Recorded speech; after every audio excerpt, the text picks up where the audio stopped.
Շուտով կլառնա 20 տարին ինչ ակադեմիայում եմ, այսինքն կյանքիս մեծ մասը անց եմ կացրել գիտական հիմնարկություններում։ Իմ աշխատանքը ի սկզբանե կապված է եղել հենց ամենասկզբից ֆերմենտների հետ։ Իրանցով է պայմանավորված, որ մեր ճնշումը բարձրանում է։ Իրանցով է պայմանավորված, որ մենք մարսում ենք մեր կերածը։ Իրանցով է պայմանավորված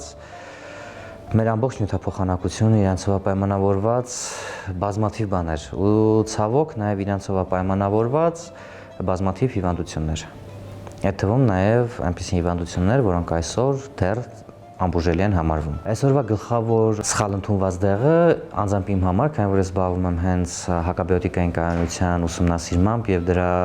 կանխարգելման, հաղթահարման ուղիների որոնմամբ, դա հենց հակաբիոտիկներն են։ Հրաշք միջոց, որը փրկել է բազմաթիվ կյանքեր եւ դեռ կփրկի,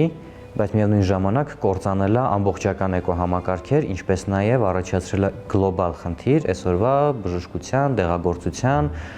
անասնաբուժության, անասնապահության ու ընդհանրապես շրջակա միջավայրի գիտությունների համար։ Կա ժամանակ, դպրոցական ժամանակներում հատկապես, երբ երեխայի թեթև տաքությունը մի քիչ բարձրացավ, վայ մի հատ հազած, վայ այս աչքը ինչի է կարմրել, անտիբիոտիկների, հակաբիոտիկների մեծ պաշար,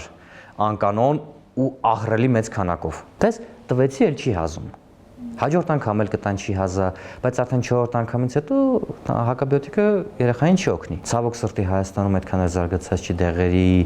ճիշտ ուտիլիզացիայի մեխանիզմը, բայց խիստ ցանկալի կլիներ, որ դա նույնպես ունենայինք եւ չօգտագործված դեղերը, ժամկետանց դեղերը, արդեն անպետք օգտագործման համար ոչ պիտանի դեղանյութերը չհայտնվեին աղբամանում,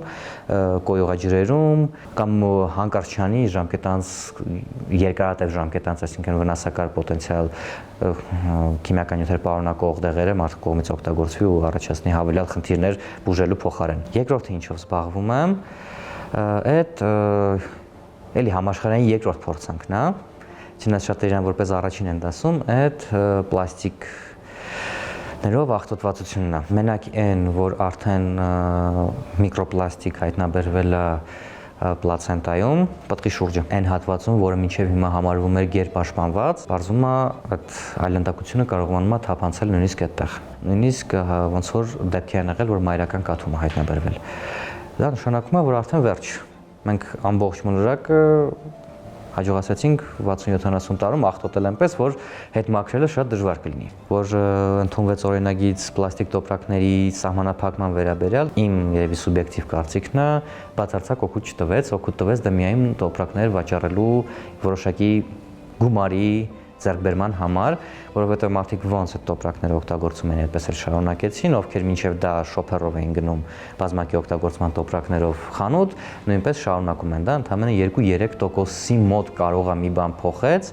որ մի քիչ սահմանափակում են իրանց այդ առումով։ Բացասական կողմը, որ իր ավելի մեծ քանակի պոլիմեր է հայտնվում բնության մեջ եւ բնականաբար ավելի երկար ժամանակ է ինքը քայքայվելու։ Ինչպես ցույց է տալի փորձը, մենք ոչ միայն աղբամանն ենք նետում աղբը, այլ կարող ենք դուրս գալ փողոց, այստեղից գնանք 500 մետր ցանկացած ձեր ընտրած ուղղությամբ, ես հավաքեմ մի ամբողջ տոպրակ տարաբնույթ աղբ, որոնց 80%-ը լինի հենց պլաստիկ հիմքով։ Պլաստիկը, ոնց որ ասացի, ինքը այն փորձանքն է, որը մենք արդեն հարամել ենք ինչքան կարայինք, բայց իրան փոխարինող մենք այսօր չունենք։ Եվ ինչքան էլ ես, դուք ավելի ազդեցիկ մարդիկ փորձեն բոլորին համոզել, որ դա շատ վատ է եւ մի օգտագործեք պլաստիկ, հնարավորինս քչացրեք, միևնույնն է մենք ոչ մի հաջողության չենք հասնելու, քանի չենք առաջարկել մի օգտագործեք պլաստիկ, օգտագործեք սա։ Այսօրվա դրությամբ ոչ մի մայրիկ չի պատկերացնի իր կյանքը առանց պամպերսի։ Իսկ պամպերսի մեջ այդ սորբենտները ու իր կոմպոզիտային մատերիալը ծայրահեղ վատ քայքայվող նյութեր են։ Թացանձառոցիկները ընդհանրապես պլաստիկից ավելի վատ քայքայվող են։ Իրանք բնության գրքում հայտնվելով պլաստիկը հələ Երանի տարբերակ է, ինքը գոնե փոքրանում է արևի ճառագայթներից ճակճուկում է, մասնատվում է, դառնում է միկրոպլաստիկ, այդ երկրորդ փորձանքն է, բայց գոնե ինչ որ մի կերպ ինքը փորձում է բնությանը քիչ վնաս տա։ Թացանձառոցիկները շատ ավելի երկարակյաց են։ Թող ինձ ներեն ԱԺ-ի աշխատակիցները, հատկապես ոչ մանդատային աշխատակիցները, բայց երբ որ իրանց կառույցում տեղի ունենում ծեծկրտուկ, դա մի քանի վայրկյանում հասանելի է ողջ հանրությանը։ Երբ որ տեղի ունենում ինչ որ նախարարության մակարդակով կամ նախարարների մակարդակով որոշակի լավ գործունեություն կամ թեկուզ վատ գործունեություն, լավ կամ վատ, մեկին բարձր պաշտոնյայի կալանավորեցին, կամ էլ թե չէ ինչ որ մի բարձր պաշտոնյա մեդալ ստացավ, դա լուսավորվում է այն մասշտաբով, որ ես միակ տարբերակը դրան չիմանալու մասին անջատեմ բոլոր էլեկտրոնային սարքերը ականջներս բամբակ մտցնեմ։ Բայց այն ժամանակ, երբ որ Հայաստան օրինակ դառնում է շատ լուրջ գիտական կոնսորցիումի անդամ եւ իրոք շատ լուրջ մասշտաբների հաջողություններ գրանցում, թեկուզ եւ մասնակցելով այդ պրոյեկտներին ոչ միանձնյա, դրա մասին մենակ փոքր հանրությունն է իմանում եւ շատերը զուտ զարմանում են, որ նման բան կա։ Հիմա նույնիսկ ուսանողության մեջ հետաքրքրությունը ավելի սուղ է ոչ միայն գիտությամբ զբաղվելու, դա ես կհասկանայի, գիտելիք ձեռք բերելու։ Չեմ կարող ասեմ ինչով է դա պայմանավորված, բայց երևի այն, որ հիմա ինչ որ նորմալ վարձատրվող աշխատանք ունենալու համար այդ դիպլոմը, որը տալիս է բուհը, ու շատ դեպքերում դա լինում է զուտ դիպլոմ, ոչ թե գիտելիք, ինչը խիստ ցավալի է։ Իրանց այդ դիպլոմը արդեն պետք չի։ Ես առաջարկում եմ, առաջարկել եմ ու դեռ շատ կառաջարկեմ խիստ վերանայել գնումների ընթացակարգը։ Դա վստահ եմ, որ ոչ միայն գիտական կառույցների, այլ նաև բազմաթիվ այլ ու շատ կարևոր գործունեություն ծավալող կառույցների գլխավոր գլխացավանքն է դարել այսօր։ Ֆինանսավորումը իհարկե շատ կարևոր ֆակտոր է, բայց եթե դու ունես ֆինանս, որը չես կարողանում ռացիոնալ ծախսել, դա արդեն նաև վիրավորական է հենց քո համար, որ ստիպված ես լինում ձեռք բերել մի բան, քանի որ օրենքը քեզ ստիպում է,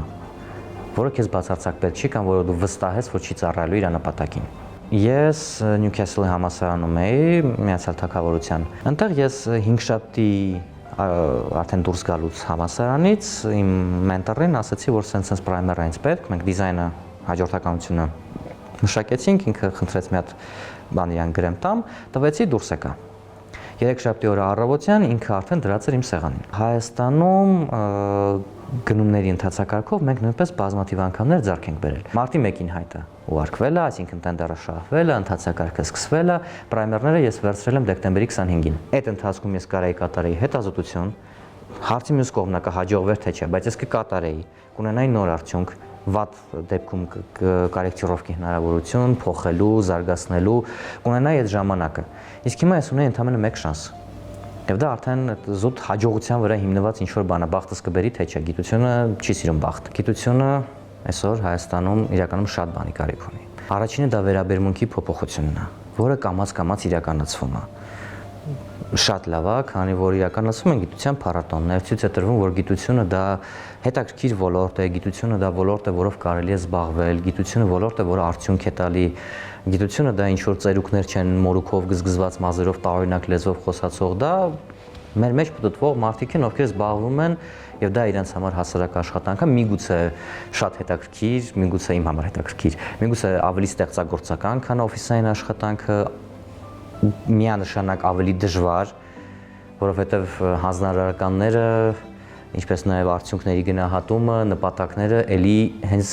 գիտությունն է առաջ քաշում։ Տնտեսության հետ կապը այսօր գիտության շատ խզված է։ Տնտեսությունը թեկուզ պետական կառավարչական մարմինները նույնիսկ տեղյակ չեն, որ մենք շատ դեպքերում պատվիրում են համանման ծառայություն Հայաստանից դուրս, երբ որ այդ ծառայությունը ընդ որում շատ բարձր որակի կարող է մատուցվել Հայաստանում, եւ դա զուտ վեհ խոսքեր չեն, որովհետեւ հենց Հայաստանին պատվիրվել է ոչ հայաստանյան կառույցից։ Երբ որ հարցին բախի ոչ ստեղ, մենք չգիտեինք, որ դուք կարաք։ Հիմա դեռ պիլոտային իրականացվում է այդպես ինչ-որ ծրագիր, ոնց որ պետական պատվերի, այսինքն պետական կառույցները, տարաբնույթ գերատեսչությունները փորձում են իրենց խնդիրները ձևակերպել դրամաշնորհային շրջանակներում, գիտական խմբերն էլ առաջարկել իրենց լուծումները համատեղ ոնց որ գործունեություն ծավալել։